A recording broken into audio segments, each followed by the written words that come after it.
Hi, it's Bethany from Madeline Jean Antiques and Restoration.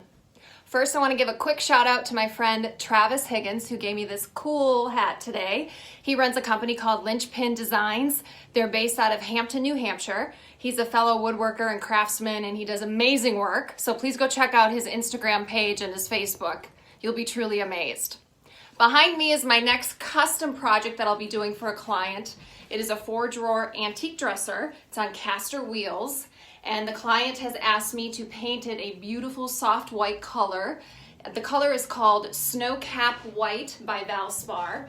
I'll be painting the entire dresser and then distressing it just lightly along the edges, and especially where those intricate details are around the drawers and at the bottom. There's a lot of ornate carvings on the bottom that I'm going to highlight by distressing it.